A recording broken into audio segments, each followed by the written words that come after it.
वो दोनों हमारे परिवार के लोग बीच में होंगे और कोई मुसीबत उनका कुछ नहीं बिगाड़। तकलीफ इस बात की है कि जब मैं पिछली बार आया था, जो बराबर वाली चेयर है जहां हमारी बहुत सीनियर नेता बैठी हैं, उस दिन यहाँ आजम साहब बैठे थे और लगभग 1.5 घंटे हम लोगों ने बैठ के बात की।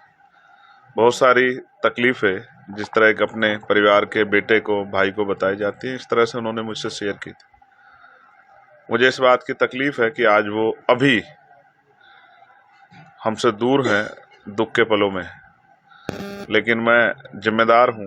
मैं अभी गया था अब्दुल्ला से मिलने के लिए। मैं सोच रहा था कि जेल में वो परेशान होगा, ये सोच रहा हो कब रिहाई हो। तो उसको जब मैंने सुना तो मुझे एहसास हुआ कि उसकी बहादुरी में और इजाफा हो गया है। उसने कहा, मैंने अखबार पढ़ना बंद कर दिया है, मैं रिहाई की खबर की चिंता नहीं करता हूँ, मैं बस इस बात की चिंता करता हूँ कि मुल्क में सब खैरियत से रहे। और मैं एक मुजाहिद हूँ, लड़ूंगा जितनी मेरे अंदर हिम्मत है, लेकिन मैं झुकूंगा नहीं। मैं आजम खान का बेटा हूँ और उन्होंने मुझे झुकना नहीं सिखाया। तो बस कुछ बातें थी, जिस तरह की परेशानियां हैं उनको लेके, तो मुझे इनसे चर्चा करनी थी और ये भी जानना था कि यहाँ घर में सब खैरियत है या नहीं। मैं चिंता में हूँ क्योंकि जिस तरह से हमने विपक्षी नेताओं के साथ सरकार का रवैया देखा है, ऐसा लगता है कि वो विपक्षी नेताओं का सामना नहीं कर पा रहे हैं सरकार के लोग, तो उनको हर तरह से तोड़ना चाहते हैं।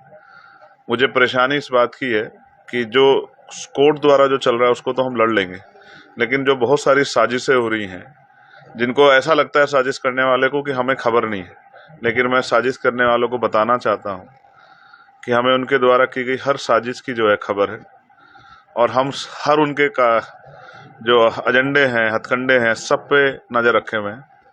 हम अपने परिवार के लोगों को किसी भी तरह की परेशानी नहीं आने देंगे और जैसा मैंने उस दिन कहा था, मैं आज फिर दोहराता हूँ, अब ये लड़ाई सड़क से लेकर संसद तक हम लोग लड़ने काम करेंगे। और अगर सरकार ये सोच बैठी है कि परिवार अकेला है और इसको खत्म किया जा सकता है, मैं जहां तक समझता हूं कि अपराध सिर्फ ये है कि ये इतनी बड़ी यूनिवर्सिटी बनाई। अगर ये यूनिवर्सिटी बना के गरीब के बच्चों को पढ़ाने का इंतजाम ना किया होता, उनके लिए रास्ता आसान ना किया होता, शायद इस तरह की मुसीबतें उनके ऊपर नहीं होती। बहुत कोई ऐसा पैसा कमा के बहुत कोई एम्पायर नहीं खड़ा किया। आने वाली नस्लों के रास्ते खोलने के लिए तालीम का रास्ता बाबा साहब अम्बेडकर ने भी यही खोला हमारे लिए। ये तालीम का रास्ता खोला, उसी का जो है ये खामियाजा भुगतना पड़ रहा है। तो मैं सरकार को ये चेतावनी देते हुए कहना चाहता हूं कि सरकार याद रखे, हम किसी भी कीमत पे किसी भी साजिश को कामयाब नहीं होने देंगे और साजिश करने वालों को भी सबक सिखाएंगे। और अगर सरकार गुंडागर्दी पे उतरेगी तो ईंट से ईंट बजा के सरकार को जवाब देंगे। हालांकि मुझसे किसी बड़े नेता ने एक दिन पहले कहा, जब मैं अब्दुल्ला से मिलकर आया, कि जो हश्र हमने उस परिवार का किया है आपका भी कर देंगे अगर आप ज्यादा हिमायती बनोगे। तो मैं उस नेता को भी यहाँ कहना चाहता हूँ कि अगर आप इतने ही ताकतवर होते तो शायद आप मेरे सांसों का अधिकार भी छीन लेते। अब अपनी जितनी आप इस ताकत को लगा के जुल्म कर सकते करो, ना ये परिवार डरेगा, ना इस परिवार को प्यार करने वाले। और जितना ये जुल्म कर रहे हैं उतनी ताकत बढ़ रही है। कल जब वो हमारे बीच में होंगे तो आप उनकी ताकत का एहसास करना कि बड़े बड़े दरख्त उनके सामने छोटे नजर आएंगे। आज उनकी पत्नी से आपने मुलाकात, तो क्या आश्वासन दिया? आपकी बात हुई है तो? नहीं, मैं बहुत छोटा हूं उनसे, मैं आश्वासन देने के लिए नहीं आया, बस मैं उनकी खैरियत जानने के लिए आया था। और मैं उनको ये विश्वास दिला सकता हूँ, जब मैंने अब्दुल्ला को अपना छोटा भाई कहा है, कि मैं एक बड़े भाई के सारे फर्ज अदा करूंगा। जहां मेरी जरूरत होगी मैं बिना बुलाए खड़ा रहूंगा। और मैं फिर आपसे कह रहा हूं, मुझे जिन साजिशों का डर है, जो मैंने देखा है, जिस तरह सरकारी मशीनरी का प्रयोग सिर्फ विपक्षियों को नुकसान पहुंचाने के लिए किया गया है, तो जो साजिशें हो रही है, मैं बस उनके लिए सरकार को खबरदार करता हूं। हम खबरदार हैं कि हमसे टकराने से पहले दांत लोहे के होने चाहिए, इसके खामियाजे बहुत खतरनाक हो सकते हैं। सरकार याद रखे। अखिलेश यादव भी पिछले सप्ताह आए थे, उन्होंने भी आश्वासन दिया था। इस तरह का अभी तक समाजवादी पार्टी से कोई बात नहीं, जबकि आरोप भी लगे समर्थकों के आतंक खाके की सूची में उनका नाम जारी किया, लेकिन वो जेल में है।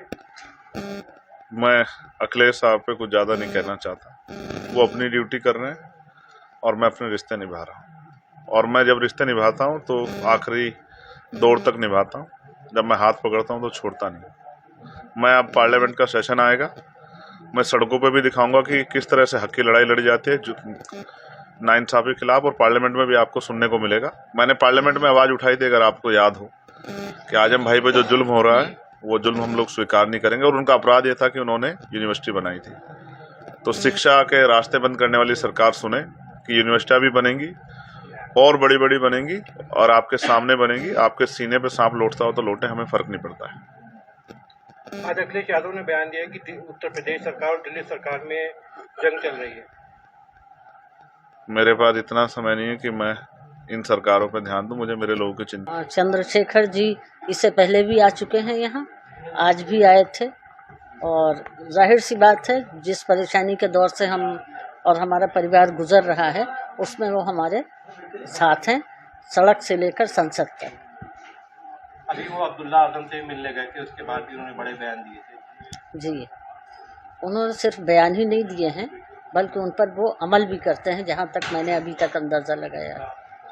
अभी उनसे आपकी बात हुई अकेले में, तो किस तरह के उन्होंने आपको आश्वासन दिया, या क्या किस बात को लेकर के आजम खान जिस तरह से परेशानी में उनका परिवार है, आजम खान उन्होंने यही बताया, कहा उन्होंने कि हम हर परेशानी में आपके साथ हैं, और अब्दुल्ला मेरा छोटा भाई है, आजम साहब मेरे बड़े हैं, और हम आपके पूरे परिवार के साथ हर परेशानी में।